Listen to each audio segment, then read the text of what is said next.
Hallo und herzlich willkommen zu unserem Podcast. Heute sprechen wir über ein sehr wichtiges Thema, das jeder braucht. Wie kann man sich auf Deutsch vorstellen? Wir zeigen euch einfache Sätze, die man jeden Tag benutzen kann, wenn man neue Leute trifft. Genau, das ist wirklich sehr praktisch. Manchmal denkt man, es reicht nur zu sagen, Hallo, ich heiße, aber in Deutschland oder in der Schweiz spricht man meistens ein bisschen mehr. Heute machen wir kleine Dialoge und ihr könnt gleich mitsprechen und üben. Also, wenn ich jemanden zum ersten Mal treffe, sage ich oft, Hallo, ich heiße Anna. Manchmal sage ich auch, Hallo, ich bin Anna. Das ist sehr leicht und jeder versteht es. Aber ich finde, es klingt freundlicher, wenn man danach eine Frage stellt. Zum Beispiel, und du, wie heißt du? Ja, das stimmt. Wenn ich jemanden treffe, sage ich meistens, Hallo, ich heiße Lukas, schön dich kennenzulernen. Das hört man sehr oft. Man zeigt damit, dass man sich freut. Ich finde, es macht sofort eine gute Stimmung, wenn man freundlich klingt und ein bisschen mehr spricht. Nicht nur ein Wort. Genau. Und manchmal verwechseln die Leute ich heiße und ich bin. Beide sind richtig, aber man benutzt sie ein bisschen anders. Wenn ich sage, ich heiße Anna, dann geht es direkt um meinen Namen. Wenn ich sage, ich bin Anna, ist es ein bisschen kürzer, aber auch sehr normal. In Gesprächen hört man wirklich beides und beides ist gut. Ja, absolut. Ich sage auch oft, ich bin Lukas. Vor allem, wenn es schnell gehen soll, zum Beispiel auf einer Party, wenn viele Leute da sind. Aber wenn ich mehr Zeit habe, sage ich lieber, ich heiße Lukas. Es klingt ein bisschen vollständiger. Das ist ein guter Tipp. Also, wenn jemand zuhört, er oder sie kann schon zwei Sätze benutzen. Ich heiße oder ich bin. Man kann wählen. Wichtig ist auch, den anderen zu fragen. Wenn ich sage, Hallo, ich heiße Anna und du, dann zeige ich Interesse und das Gespräch geht weiter. Genau, sonst spricht nur einer. Und wenn man fragt, dann entsteht ein richtiger Dialog. Zum Beispiel, Hallo, ich heiße Lukas, wie heißt du? Oder und du? Beide Varianten sind gut. Ich merke, dass die Leute sich mehr freuen, wenn man wirklich Interesse zeigt.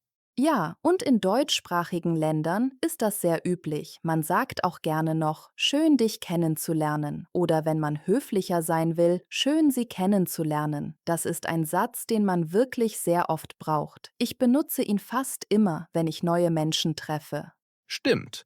Und ich finde, dieser Satz macht gleich eine nette Atmosphäre. Wenn man freundlich schaut und so etwas sagt, dann fühlen sich die Leute willkommen. Also, hallo, ich heiße Lukas. Schön dich kennenzulernen. Das reicht schon für einen guten Start. Und man kann noch ein bisschen mehr sagen, wenn man möchte. Zum Beispiel, Hallo, ich heiße Anna, ich komme aus Zürich. Aber das ist schon ein Schritt weiter. Am Anfang reicht wirklich Name und ein netter Satz. Ja, absolut. Und ich habe gemerkt, viele Leute, die Deutsch lernen, sind am Anfang ein bisschen unsicher. Aber wenn man diese 2, 3 Sätze kann, dann geht es viel leichter. Man fühlt sich gleich sicherer, weil man weiß, ich kann mich vorstellen und das funktioniert immer. Genau, und man muss keine Angst haben, Fehler zu machen. Wenn man lächelt und einfach sagt, Hallo, ich heiße Anna und du, das ist schon perfekt. Die Deutschen, Österreicher oder Schweizer verstehen sofort und sie freuen sich, dass man ihre Sprache spricht. Ja, und man kann das wirklich überall üben. In der Schule, bei der Arbeit, im Kurs, auf einer Party, sogar im Supermarkt, wenn man jemanden kennenlernt. Diese kleinen Sätze sind sehr praktisch und man benutzt sie immer wieder. Also, wir haben schon gelernt, wie man seinen Namen sagt, aber meistens wollen die Leute ein bisschen mehr wissen. Zum Beispiel, woher kommst du oder wie alt bist du? Das sind typische Fragen, die man sehr oft hört.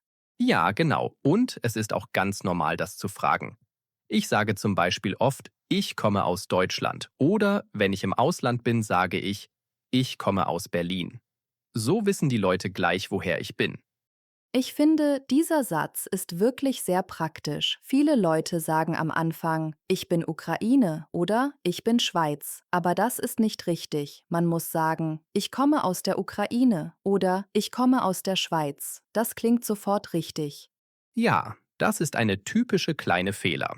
Aber man kann schnell lernen, wie es korrekt ist. Also, ich komme aus, zum Beispiel, ich komme aus Zürich oder ich komme aus der Türkei. Das ist sehr einfach und man benutzt es jeden Tag. Genau. Und eine andere Frage ist natürlich, wie alt bist du? Wenn jemand mich fragt, dann sage ich bin 29 Jahre alt. Aber oft in der Alltagssprache sagen die Leute einfach, ich bin 29. Das reicht völlig. Ja, stimmt. Ich sage meistens auch nur, ich bin 32. Man muss nicht immer das Wort Jahre dazu sagen. Aber wenn man höflich oder deutlich sein will, kann man sagen, ich bin 32 Jahre alt. Beide Varianten hört man überall. Und danach kommt oft die Frage, was machst du? Oder was bist du von Beruf? Dann kann man antworten, ich arbeite als Lehrer. Oder ich bin Studentin, ich studiere Deutsch. Das ist auch sehr wichtig, weil die Leute sofort ein Bild haben, was du machst. Zum Beispiel, ich sage, ich arbeite als Ingenieur oder einfacher, ich bin Ingenieur. Beides ist gut. Wenn man noch nicht arbeitet, sagt man, ich studiere an der Uni oder ich mache eine Ausbildung. Das sind wirklich ganz typische Antworten. Ja, und in Deutschland oder in der Schweiz fragt man das oft schon am Anfang. Das gehört einfach zum Smalltalk, also Name, Herkunft, Alter und Beruf. Das ist wie ein kleines Paket. Wenn man das kann, kann man überall ein erstes Gespräch führen. Ich finde auch, dass man ruhig ein bisschen mehr erzählen darf. Zum Beispiel, ich heiße Lukas, ich komme aus Deutschland, ich bin 32 und ich arbeite als Ingenieur in einer Firma. Das ist schon ein kompletter Satz und der andere versteht sofort, wer du bist. Ja, das ist super. Manchmal reicht aber auch ganz kurz, Hallo, ich bin Anna, ich komme aus der Ukraine und ich studiere Deutsch. Schon mit diesem Satz kann man sich sehr gut vorstellen. Es muss nicht kompliziert sein. Genau. Und man muss nicht nervös sein. Viele Leute denken, oh, ich muss perfekt sprechen. Aber das ist nicht nötig. Wenn man diese kleinen Sätze kann, dann reicht es. Hauptsache, man spricht freundlich und klar. Und ich habe gemerkt, wenn man lächelt und langsam spricht, dann versteht jeder. Sogar wenn man einen Fehler macht, ist das kein Problem. Die Leute helfen gerne und oft wiederholen sie die richtige Form. So lernt man noch schneller. Ja, das habe ich auch erlebt. Zum Beispiel, wenn jemand sagt, ich bin Ukraine, dann sagt der andere freundlich, ah, du kommst aus der Ukraine. Und schon hat man es richtig gehört und kann es das nächste Mal besser machen. Also, wir haben schon gelernt, wie man seinen Namen, sein Alter, seine Arbeit oder sein Studium sagt. Aber es gibt noch einen wichtigen Punkt. Manchmal spricht man mit Freunden, manchmal aber auch in einer formellen Situation, zum Beispiel bei der Arbeit oder an der Uni. Ja, das stimmt. Ich finde, das ist ein großer Unterschied. Wenn ich neue Freunde treffe, sage ich einfach, hallo, ich bin Lukas. Oder, hallo, ich heiße Lukas, schön dich kennenzulernen. Das ist locker und ganz normal. Genau, so reden die Leute jeden Tag. Aber wenn ich bei einer Behörde bin oder bei einem Vorstellungsgespräch oder wenn ich eine ältere Person treffe, dann sage ich lieber, Guten Tag, mein Name ist Anna Müller. Das klingt höflicher und respektvoller. Ja, richtig. Man benutzt dann auch sie und nicht du. Zum Beispiel, guten Tag, mein Name ist Lukas Schneider, freut mich, Sie kennenzulernen. Das hört man oft in Firmen oder in offiziellen Terminen. Das kleine Wort Sie ist wirklich sehr wichtig. In Deutschland, in Österreich und in der Schweiz ist es normal, mit Sie zu sprechen, wenn man die Person nicht kennt oder wenn die Person älter ist. Mit Freunden oder jungen Leuten sagt man natürlich Du. Wenn ich auf einer Party bin und jemand fragt, wie heißt du, dann sage ich heiße Lukas und du? Aber wenn ich einen Chef treffe oder einen Professor, sage ich, guten Abend, mein Name ist Lukas Schneider. So ist der Unterschied klar.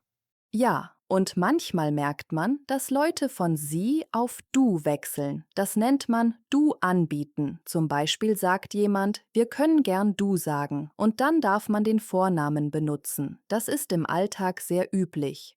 Ich erinnere mich, bei meiner Arbeit hat der Chef am ersten Tag gesagt, wir können uns alle duzen. Und dann war es viel einfacher. Aber wenn niemand das sagt, sollte man lieber bei Sie bleiben. Das finde ich auch. Lieber ein bisschen zu höflich als zu locker. Und wenn man nicht sicher ist, kann man auch fragen, sollen wir du sagen oder sie? Das ist völlig normal und zeigt Respekt. Ja, das ist ein guter Tipp. Und noch ein Satz, den ich sehr praktisch finde. Darf ich mich vorstellen? Zum Beispiel, darf ich mich vorstellen? Mein Name ist Lukas Schneider. Das klingt höflich und man kann es in vielen Situationen benutzen. Genau, das hört man oft in offiziellen Gesprächen. Aber mit Freunden sagt man das fast nie. Da reicht Hallo, ich bin Anna oder einfach nur Hi, ich heiße Anna. Und man kann auch kleine Wörter dazu benutzen, damit es natürlicher klingt. Zum Beispiel freut mich oder sehr angenehm. Das macht das Gespräch freundlicher. Ja, absolut. Und noch ein Tipp. Am Anfang sagt man oft Guten Morgen, Guten Tag oder Guten Abend. Diese Begrüßungen sind sehr üblich. Erst danach stellt man sich vor. Zum Beispiel Guten Tag, mein Name ist Anna Müller. Stimmt, in informellen Situationen reicht einfach Hallo oder Hi. Aber in der Arbeit oder bei der Bank oder beim Arzt klingt Guten Tag viel besser. Das sind kleine Dinge, aber sie machen einen guten Eindruck.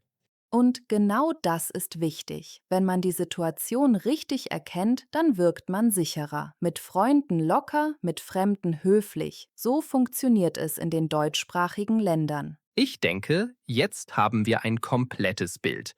Man kann sich mit einfachen Sätzen in jeder Situation vorstellen, egal ob bei Freunden oder bei einem wichtigen Termin. Ja, und das macht das Leben viel leichter. Wenn man sich vorstellen kann, ist das der erste Schritt zu jedem Gespräch. Vielen Dank fürs Zuhören. Abonniert unseren Kanal, aktiviert die Glocke und vergesst nicht, das Video mit euren Freunden zu teilen, die auch Deutsch lernen.